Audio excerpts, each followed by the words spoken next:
I'm your host Prakhar, and today we have another special guest, Vishwanathan Hariharan. He's an HR professional with over 20 years of experience. He has held very major roles into HR, even global HR head roles for multiple MNCs. Right. So, welcome on board, Vishwanathan sir. How are you doing? Hi, Prakar. Good morning. Doing well. Hope you are also doing well. Good morning. And being a Monday morning, I'm really passionate and enthusiastic. Good morning, sir. It's nice to meet you here. Yeah. Could you please take us through, your upbringing, where you were brought up, and your professional journey till this point? Yeah. Well, so as you rightly said, I come with over 20 years of experience in the realm of HR domain or the space.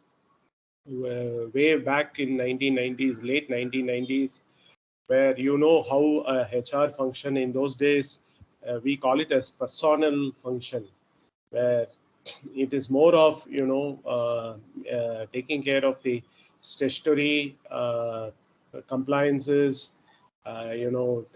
payroll, timekeeping, personal records, and things like that. That is as far as your this thing is concerned. As far as hiring talent, we call now talent acquisition. In those days, we call it as recruitment, where it is more of physical setups, whereas where you need to physically scan through the resumes, call, reach out to potential candidates, ask them to come to office, so on and so forth. So in the last 20 years, HR has evolved into a very thriving and a strategic function, and now we are in an era of AI. So this transformation from a record keeping or a personal role or an industrial relations role to an AI has been phenomenal. So the good part is the professionals and the profession have embraced this change, because anything only when you accept the change, this will lead to the fruition, in my opinion.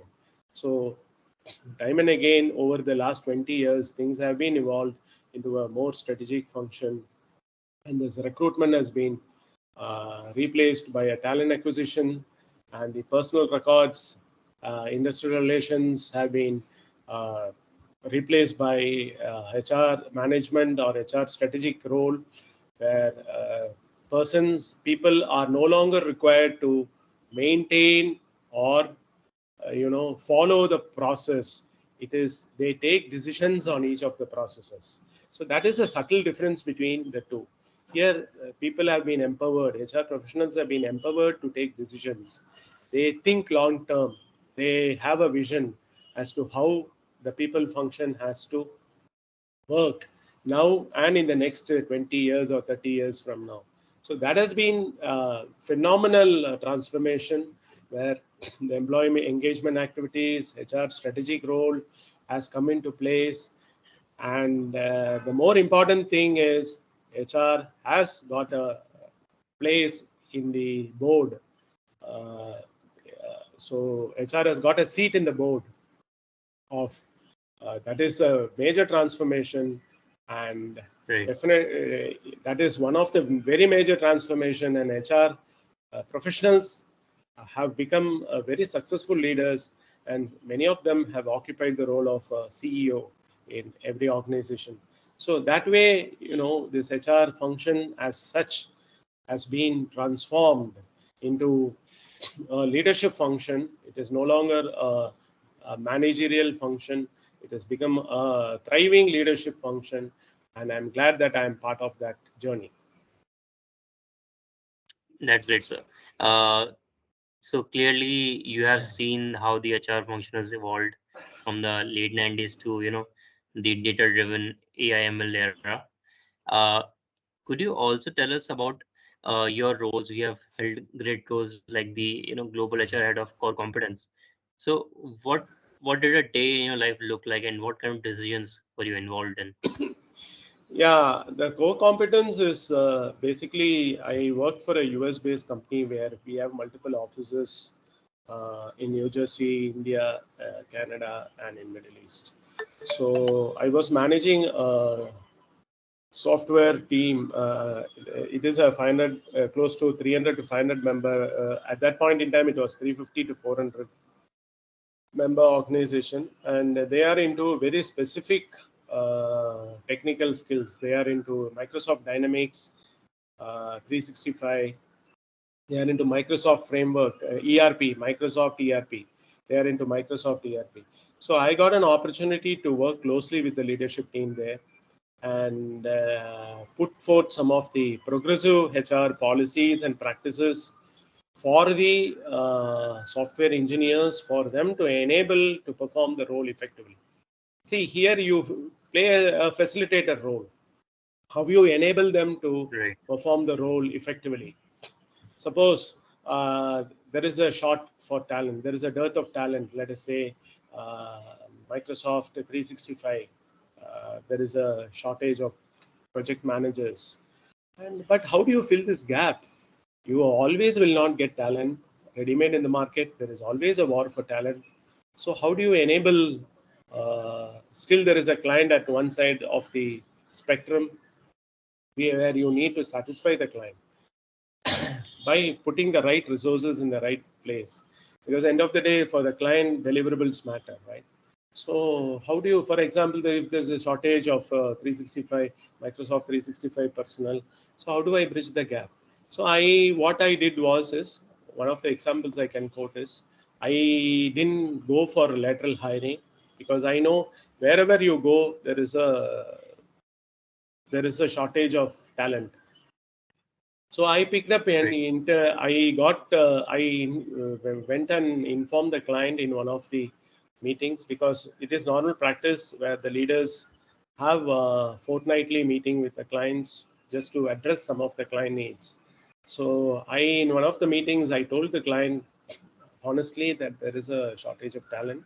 So but definitely we would like to support you, but we need at least 1 or 2 weeks time for you to get that resource. So what I did was I picked up an internal person, for example, a senior developer, and I encouraged him to pursue the PM project management certification. And in Nice. 1 month time he picked up the, because technically he's good in this domain, but only thing is Right. he lacked managerial skills. So I had to go through, you know I had to put him through a project management exposure, and I hired temporarily some of the project managers from the other companies who have experience of 20 years of experience to mentor and coach this person for 10-15 days. Then I went to the client and said, hey, give me an opportunity for him to perform his role. And the client, delightfully agreed to it. And now, to my surprise, he is a global delivery head for core competence. So this is one intervention which I did, and the other intervention would be on the employee engagement activities, which I did in core competence. Is engagement is a misnomer. People talk, people think engagement is having fun, having celebrations, having Right. parties, outings.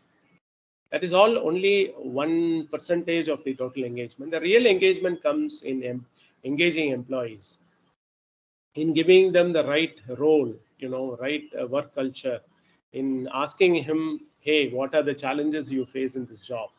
Are you job is intellectually stimulating for you? What is the learning that you're happening?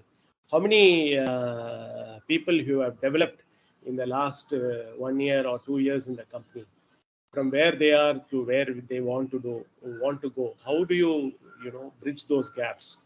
What are the learning initiatives you have taken and initiated across the organization? How many of them have Right. upskilled themselves? How many of them you were able to cross skill so that to get better business for the organizations? and what are the perennial challenges you were able to address for the organizations.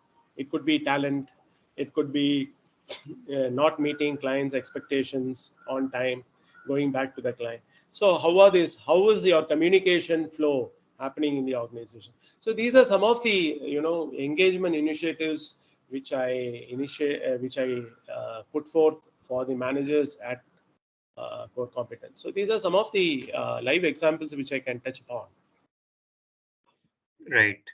There were some excellent examples you shared. So actually, your initiative for providing project management training, that I found very innovative. Apart from that, you are right now doing HR consultancy. So I hope you're active. And can you tell what kind of projects do you deal with? Okay, see, currently I just thought I should be on the other side of the table. All along, I was in corporate, hearing or seeing only one side of it. It makes sense to Hmm. see the other side of it, sitting on the, because I had met a lot of consultants in my career myself, and now I had to put myself in their shoes and see things, how difficult the consultant's job would be. So my current role is more of into leadership hiring, some strategic HR interventions which I do. So I work for my clients on the leadership hiring at the CXO levels. And on a very specific note, if some of my clients wants me to hire them middle managers, yes, I do. But otherwise, the consulting role is more of advising, coaching, and making some specific HR interventions. For example, on the performance management side, how you get how you get rid of the annual rigor of appraisals. Performance appraisal is still, companies do believe, or the leadership believe, it is an annual it is annual rigor. It is not so. It is a continuous process, in my opinion. For example, Right. performance management, it is not just filling up the Right. form and giving it to the work, and end of 1 year you don't look up at the employee, and at the end of the year you suddenly feel that you are interested, or want have a concern for the employee. It is not. It is Right. systematically assessing his capability, performance, and potential for him to align himself with the organizational goals. So these are some of the areas I currently, give consulting work, and I also visit some colleges and apprise very senior professors and map their capability as to how effective, how what are all roles effectively they can perform, Right. which are not limited to just teaching students or coaching students or ensuring there is 100% pass percentage.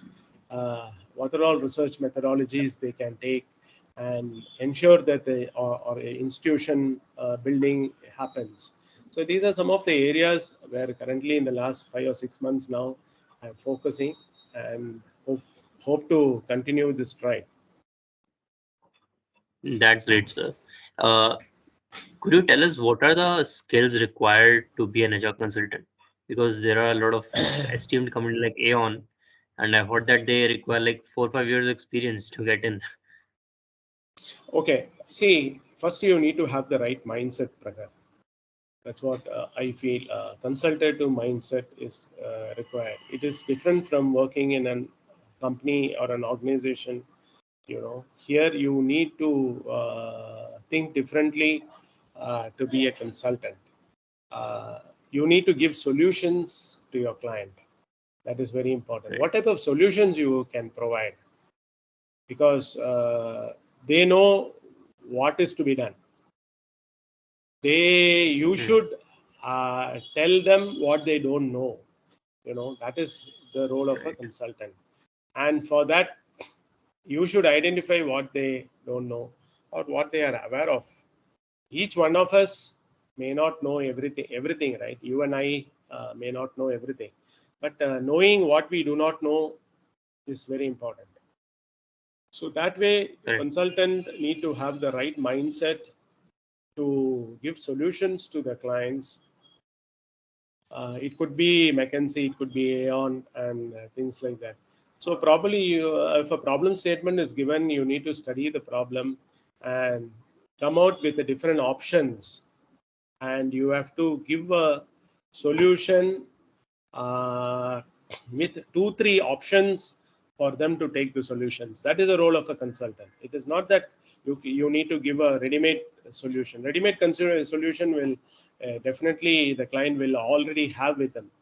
So how you think Right. differently? How you think differently? What is the different methodology by which we can, you know, give solutions which will bring in brownie points to the organization, both in the short term and long term. How do you develop people? What is the leadership plans you have for your people in the next 10 years from now or 5 years from now? How you develop? How you plan to develop your managers? Is only the classroom training effective for you to manage for your manager the next level of leadership role? The answer is no. It could be many other things. It is actually performing on the job. It is actually giving him a role where he is not exposed to, and see how he performs in that role effectively. It is like coaching a manager to become a better leader, spending hours and hours with the mentors or the leaders in understanding the leadership framework, and come, because leaders and leadership are two different things. Okay, Correct. leadership is you giving the direction, and it's a strategic role. Leaders doesn't need to have title. You can be at the bottom of the pyramid and still be a leader. You don't have to be a Right. CEO to be a leader. You can be an ordinary programmer and become a leader. So these are some of the traits which you need to threads which you need to pick to be an effective to be an effective consultant in your career. So it's the mindset and the approach. These are the two buzzwords for a consulting role. That's great, sir. Uh, so we talked about consulting. Now let's talk about a little bit of what is strategic HR. Like, this is something it comes off like a very vague term. Okay, what it could be. Could you please break down the role and tell us what kind of decisions that you have made strategic HR? Okay, strategic HR is moving away from the day-to-day activities and thinking beyond. So that is what is known as strategy. How you strategize? For example, uh, let us say an organization is growing at a medium level. So in the next 5 years, what type of workforce we need to have in the organization? You think through that now and build the capability. How your organization wants to be in the next 5 years from now. Everything is fine, you're doing fine now, you're performing the roles. But how the roles would be, or how the organization need to be in the next 5 years from now. What type of people you need to have in the organization? Do you Right. need to have this many percentage of leadership people, this many percentage of middle management, this many people of lower level people? All these things in the right combination is always required for an. Everybody cannot become leaders, everybody cannot become a low workers and all those things. And you take a strategic decision that you are not going to hire uh, uh, lateral candidates for your organization. 2 years from now, Right. you are going to promote only internal people. And what are the efforts you are going to take in leveraging the capabilities and promoting them to that role? So that is how strategy has to be worked out. Or it could be the other way. Probably, I let us say that I'm going to hire 20 leaders in the coming years from the market. So if Right. that is the case, it doesn't stop with that. So what is the value add the organization gets by hiring those 20 leaders in the organization? Are you taking the organization from X million dollars to X plus Y million dollars? So that is, you need to think about it. It is not just hiring and doing it. It is what is the value the organization gets, or are you geographically going to expand your business? Probably, uh, how are you going to be answerable to the board and the shareholders by taking these strategic decisions?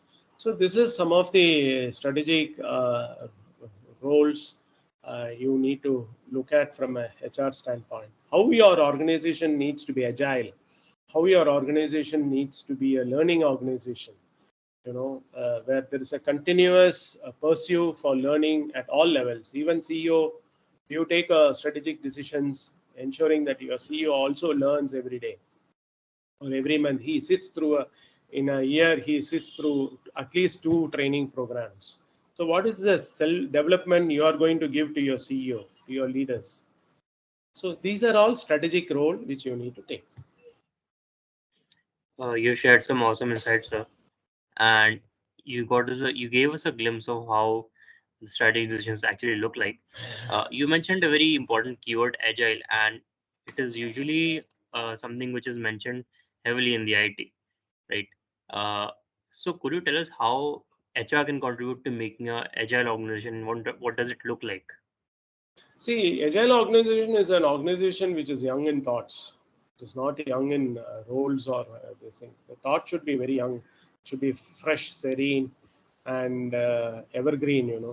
Because Hmm, yesterday's solution may not work for today. Today's solution may not work for tomorrow. You need to innovate. You need to think through and stay relevant to the organization. Today's hmm, technology gets disrupted by new technology of tomorrow. We all see that. Today's correct. technology is totally, different. We only talk about AIs. We only talk about data science. We only talk about uh, business intelligence, so on. We talk about Right. Azure. We talk about AWS, Azure's. So nobody talks about, for example, .NETs and Java of the worlds. So all those things, though still it is there, it is to a great extent it got disrupted by the cutting edge technologies. So how an organization embrace or visualize or foresee the technological requirement well ahead of Hmm, times, well ahead of times is the agile approach. How you see what is going to happen in the next 5 years, you foresee now. And people, I'm sure, they have foreseen that AI is going to replace in the last 5 or 10 years, and they started working on it. That's why we are all here. So likewise, in 20, maybe 2030, what are we? What type of approach or the capability building or the technology which we are going to embrace? We all don't know. Things would be totally disrupted, and something else will come. Where now we order a coffee or our breakfast or a food through Swiggy, through our mobile phones. But tomorrow, I don't know, to 2030, you have to just show a diagram in the wall, and things will get right. translated, and a robo will deliver a coffee to you. We do not know. So that is the agile organization which we think about. Right. So basically, in summary, anticipating the disturbances of the future and preparing for them well ahead. Yes. That's what would make a job. Right. Yes. Sir, could you tell us, like, in this long span of your experience, what has been the most major accomplishments that you've made? Well, one of the major accomplishments, I was able to ramp up in one of my earlier companies from a 500 member organization to 1500 to 1800 member organizations with less of attrition. I always take efforts to develop people, enable people to perform the roles effectively. So I have Hmm. never in my career thought about my individual growth. I have only thought about the organizational growth and how to enable employees to perform the role effectively. What individual difference will make to an organizational difference. How the goals, individual goals, are aligned to the organizational goals. I ensure that in every organization wherever I work, I put forth the KRAs and KPIs for each individual. It is very important for them to know what work they do, where they stand, what is the potential, and this needs to be communicated at every levels. It cannot be a surprise to a person saying at the end of 6 months, "Hey, you have not performed." That is Right. that is the onus lies on the leader or the manager, not the individual.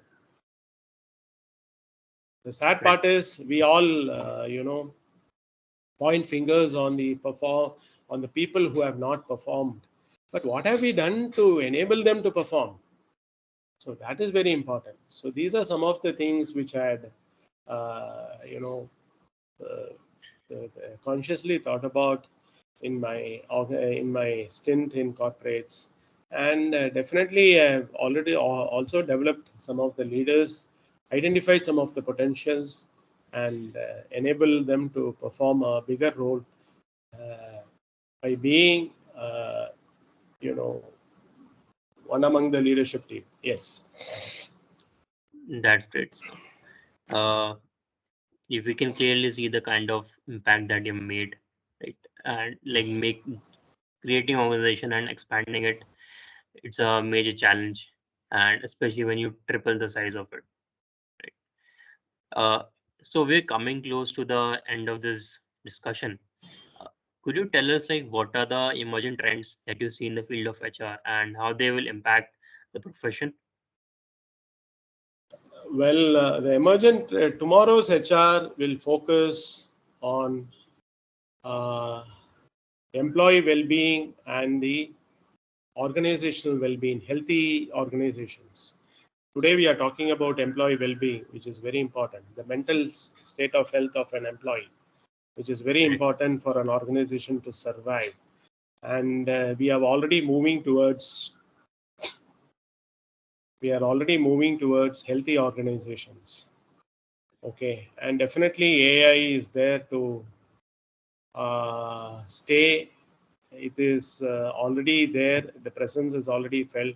So everything will be AI driven, data driven.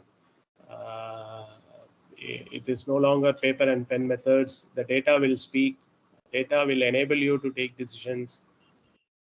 Data will direct you to take decisions. Already, we all know that generative AI is already there to write job descriptions, and not even job descriptions for that matter, anything under the sky. We look forward to generative AI. You know, a co-pilot is assisting us on everything which we do.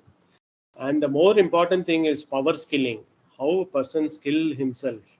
It is not since it's an IPL season, it is not power play. Likewise, it's like power play, it's power skilling. How do you Right. enable skilling? And most important is DEI, that is diversity and inclusion, Right. equity and inclusion. So these are the needs of the tomorrow, how you embrace all these things for an organizations to strategize and move forward. And second is upskilling, very important thing is the upskilling of the roles.